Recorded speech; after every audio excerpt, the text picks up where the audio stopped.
Hey guys. Alright, so I had chapter 16 in the Study Social Studies Today textbook, and in the chapter title is What Does It Mean to Think Historically and How Do You Teach It? Something that we all really don't quite understand, but hopefully you'll understand at the end of this PowerPoint for you. Alright, think historically. What do you think of when you hear somebody to say, think historically? Some may say that it's just something that you hear when teachers want to have you thinking in some broad range of activities that may be going on within the classroom, while others say that it varies depending on the person. This is a very difficult topic to grasp, and in the book he talks about how long it took him to grasp it, if he honestly ever really did. Which he does, but he has questions still at the end of it. Do you know how historians began their work? They start by drowning themselves in reading and grasping all that information that has been left for us by our ancestors. The readings that they partake in allow them to be able to see the past hands-on. My goodness, sorry. And this work is called source work. I found it really important in the book on page 145 when he said, historians know that there is a distinct difference between history and the past. Not something that I really ever thought of, because I honestly thought that history and the past were the exact same thing, and I was definitely wrong there. History is the product of what they are investigating. So history is what they are looking into and trying to figure out. And the past is what remains, like the artifacts or the different things that you can find from that time period. It's important because we know that there's not evidence of everything that may have happened in the past, but we still have many writings. We still may have writings to show that it existed, or we may not know, and it could have just been part of a story that somebody created at one point in time. Or we just may not even know that something existed. Historians play this part in recreating the past to try to piece together what may be missing. So they go through long processes of reading other historians' work and looking more into more artifacts and trying to see if they can figure out something that's missing.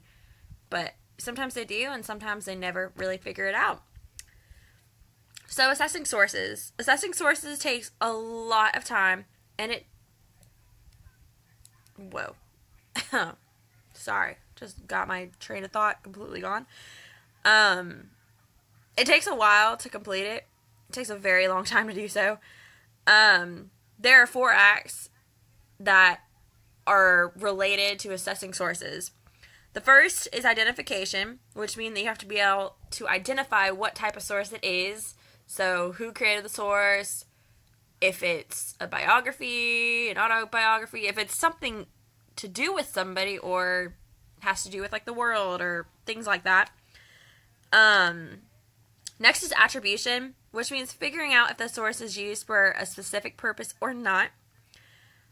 Then we have perspective judgment, which is exactly how it sounds, looking at the perspective of the author and seeing their viewpoint and on that. And finally is reliability assessment, which is looking at other historian works and trying to see if it is reliable or not. So seeing if you should actually believe the source or you shouldn't. Alright, so how do you think teachers should go about thinking historically and teaching these kids this?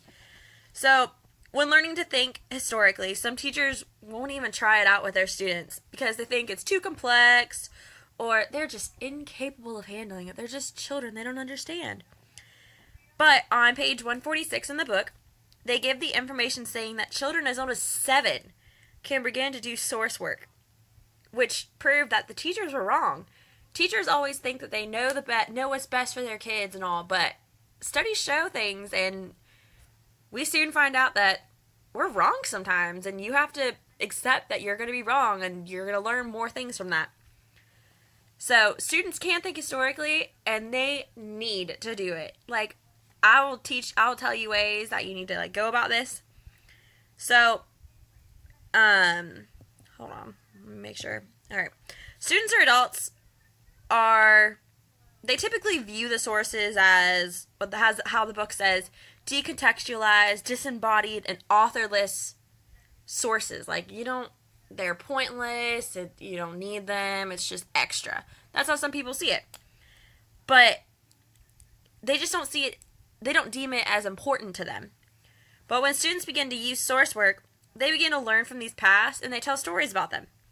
This is when students begin to see perspective point and will use it with the capacity that they are given. The one thing that we have learned from the past is that interpretations are impossible to construct, and it is often known that history will then be unachievable, which is so wrong. We shouldn't think that way at all, but that's how we feel about it. Like, we never put a big importance on history or thinking historically, exactly like how the book's saying. We didn't put an importance on it, and like in our classrooms now that we go into, we don't do history really. They allot 30 minutes for you to teach history, and it's typically things that aren't really history. It's just whatever they deem is important to them. So, how to incorporate it in the classroom is actually quite easy. And you would think you would do it more often, but I think it's just people are just really scared that the kids will not be able to complete it. So when teaching historical thinking, it is important to give students opportunities to engage with sources, to assess their status, and write up their own versions of the past. Like, they love writing and making up stories, but give them artifacts or give them something for them to like work from and see what they are capable of doing. They'll start to think deeper and they'll see their full potential. Like, they'll know that they are capable of doing so. The best way to do all this is to have them work in small groups. So you as the teacher could walk around and listen to what they're saying and maybe like chime in on it and say, well, if you think this, what do you think? And like ask that. And it's also important to add discussions and debate, because then they're able to see their other classmates' views, and maybe that may make them like think, oh, that's possible, or yeah, that makes total sense, or maybe they'll disagree on it. And honestly, disagreeing is the best way for students to learn. They come up with more information and they may see things that they may never have seen before. Alright, so from the book, this is on page, let me find it really fast.